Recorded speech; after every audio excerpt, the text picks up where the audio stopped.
that Dr. Willett's purgation had been an ordeal almost as nerve-wracking in its way as his hideous wandering in the vanished crypt is shown by the fact that the elderly physician gave out completely as soon as he reached home that evening.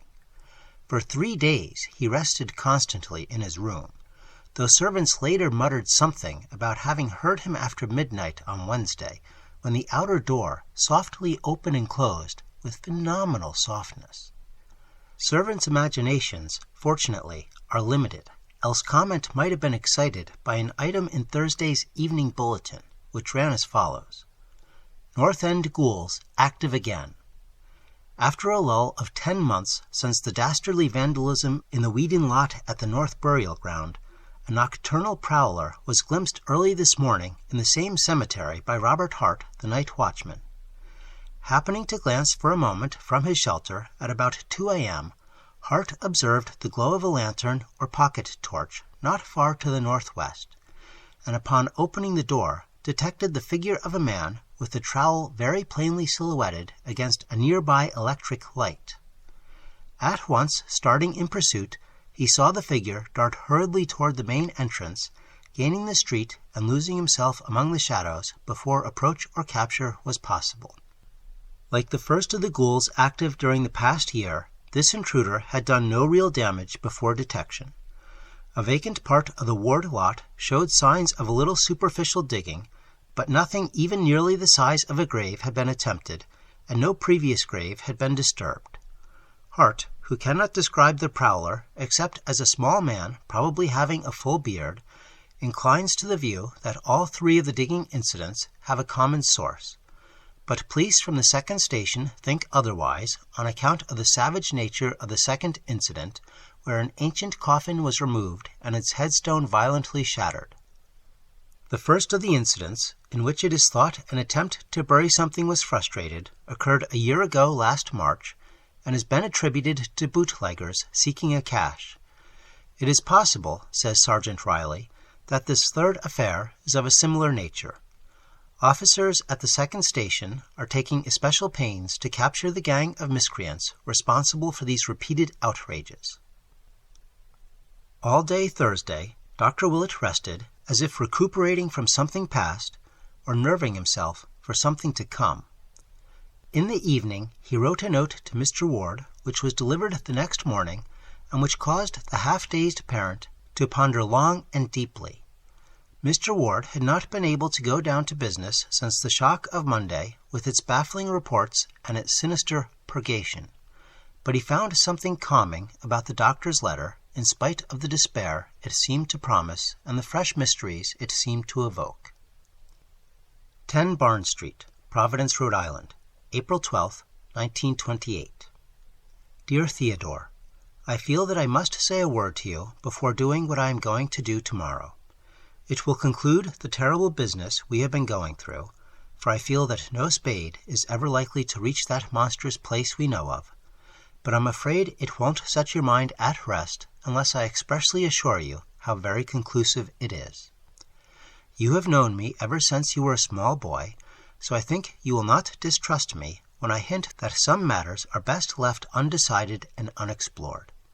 It is better that you attempt no further speculation as to Charles's case, and almost imperative that you tell his mother nothing more than she already suspects.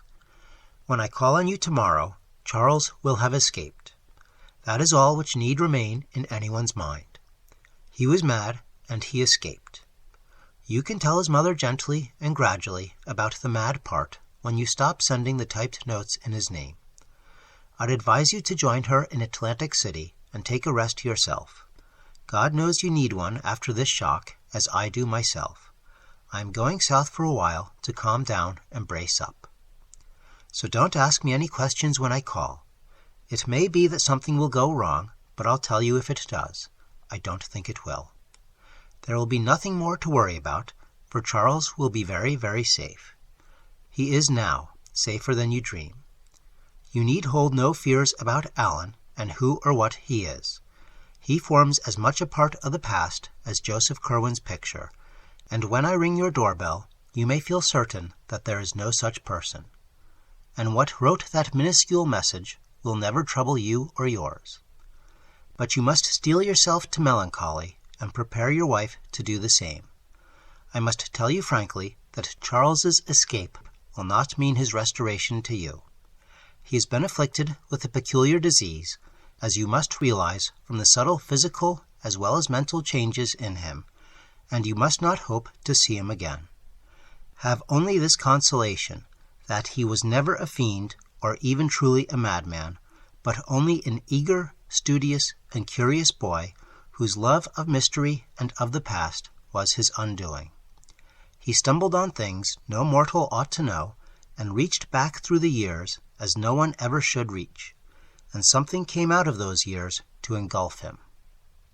And now comes the matter in which I must ask you to trust me most of all, for there will be, indeed, no uncertainty about Charles's fate.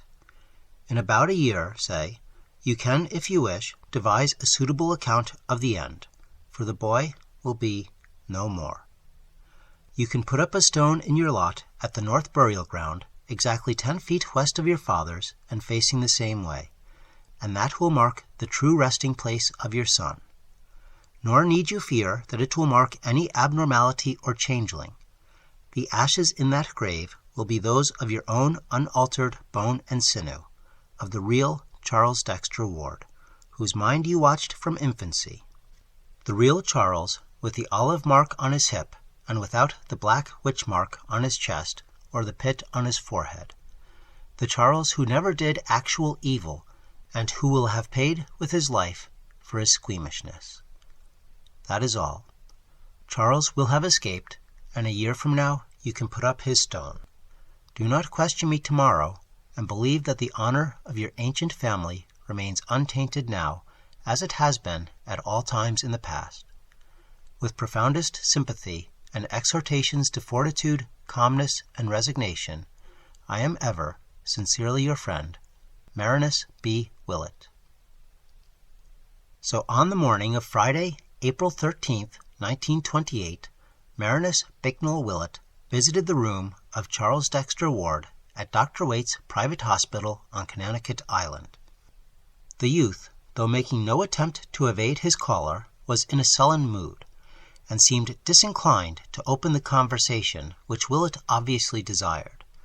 The doctor's discovery of the crypt and his monstrous experience therein had, of course, created a new source of embarrassment, so that both hesitated perceptibly after the interchange of a few strained formalities. Then a new element of constraint crept in, as Ward seemed to read behind the doctor's mask-like face a terrible purpose which had never been there before. The patient quailed, conscious that since the last visit there had been a change whereby the solicitous family physician had given place to the ruthless and implacable avenger. Ward actually turned pale, and the doctor was the first to speak. "More," he said, "has been found out, and I must warn you fairly that a reckoning is due." "Digging again and coming upon more starving pets," was the ironic reply. It was evident that the youth meant to show bravado to the last. "No," Willett slowly rejoined. "This time I did not have to dig. We have had men looking up Dr. Allen, and they found the false beard and spectacles in the bungalow."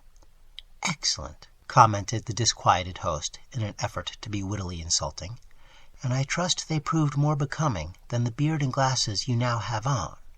"They would become you very well," came the even and studied response, "as indeed they seem to have done." As Willett said this, it almost seemed as though a cloud passed over the sun, though there was no change in the shadows on the floor. Then Ward ventured, "And is this what asks so hotly for a reckoning? Suppose a man does find it now and then useful to be twofold?" "No," said Willett gravely. "Again you are wrong. It is no business of mine if any man seeks duality, provided he has any right to exist at all, and provided he does not destroy what called him out of space." Ward now started violently. "Well, sir, what have ye found, and what do you want with me?" The doctor let a little time elapse before replying, as if choosing his words for an effective answer. "I have found," he finally intoned, something in a cupboard behind an ancient overmantel where a picture once was, and I have burned it and buried the ashes where the grave of Charles Dexter Ward ought to be." The madman choked and sprang from the chair in which he had been sitting. "Damn ye, who did ye tell? And who'll believe it was he after these 2 full months, with me alive? What do ye mean to do?" Willett, though a small man, actually took on a kind of judicial majesty as he calmed the patient with a gesture. "I have told no one. This is no common case. It is a madness out of time and a horror from beyond the spheres, which no police or lawyers or courts or alienists could ever fathom or grapple with. Thank God some chance has left inside me the spark of imagination that I might not go astray in thinking out this thing. You cannot deceive me, Joseph Curwen, for I know that your accursed magic is true. I know how you wove the spell that brooded outside the years and fastened on your double and descendant. I know how you drew him into the past and got him to raise you up from your detestable grave. I know how he kept you hidden in his laboratory while you studied modern things and roved abroad as a vampire by night, and how you later showed yourself in beard and glasses that no one might wonder at your godless likeness to him. I know what you resolved to do when he balked at your monstrous rifling of the world's tombs, and what you planned afterward, and I know how you did it. You left off your beard and glasses and fooled the guards around the house. They thought it was he who went in, and they thought it was he who came out, when you had strangled and hidden him. But you hadn't reckoned on the different contents of 2 minds. You were a fool, Curwen, to fancy that a mere visual identity would be enough. Why didn't you think of the speech and the voice and the handwriting? It hasn't worked, you see, after all. You know better than I who or what wrote that message in minuscules, but I will warn you that it was not written in vain. There are abominations and blasphemies which must be stamped out, and I believe that the writer of those words will attend to Orne and Hutchinson. One of those creatures wrote you once, "Do not call up any that you cannot put down." You were undone once before, perhaps in that very way, and it may be that your own evil magic will undo you all again. Curwen, a man can't tamper with nature beyond certain limits, and every horror you have woven will rise up to wipe you out. But here the doctor was cut short by a convulsive cry from the creature before him. Hopelessly at bay, weaponless, and knowing that any show of physical violence would bring a score of attendants to the doctor's rescue, Joseph Curwen had recourse to his one ancient ally, and began a series of cabalistic motions with his forefingers as his deep hollow voice, now unconcealed by feigned hoarseness, bellowed out the opening words of a terrible formula: "Per Adonai Elohim, Adonai Jehovah, Adonai Sabaoth, Metatron." But Willett was too quick for him. Even as the dogs in the yard outside began to howl, and even as a chill wind sprang suddenly up from the bay, the doctor commenced the solemn and measured intonation of that which he had meant all along to recite. An eye for an eye, magic for magic. Let the outcome show how well the lesson of the abyss has been learned. So in a clear voice, Marinus Bicknell Willett began the second of that pair of formulae whose first had raised the writer of those minuscules, the cryptic invocation whose heading was the dragon's tail, sign of the descending node. Agthrad Eif, Gebel Iya, Yog Satoth, Unga Aya, Zero. At the very first words from Willett's mouth, the previously commenced formula of the patient stopped short. Unable to speak, the monster made wild motions with his arms until they, too, were arrested. When the awful name of Yog Sothoth was uttered, the hideous change began. It was not merely a dissolution, but rather a transformation or recapitulation, and Willett shut his eyes lest he faint before the rest of the incantation could be pronounced. But he did not faint, and that man of unholy centuries and forbidden secrets never troubled the world again. The madness out of time had subsided, and the case of Charles Dexter Ward was closed. Opening his eyes before staggering out of that room of horror, Dr. Willett saw that what he had kept in memory had not been kept amiss. There had, as he had predicted, been no need for acids, for like his accursed picture a year before, Joseph Curwen now lay scattered on the floor as a thin coating of fine bluish-gray dust.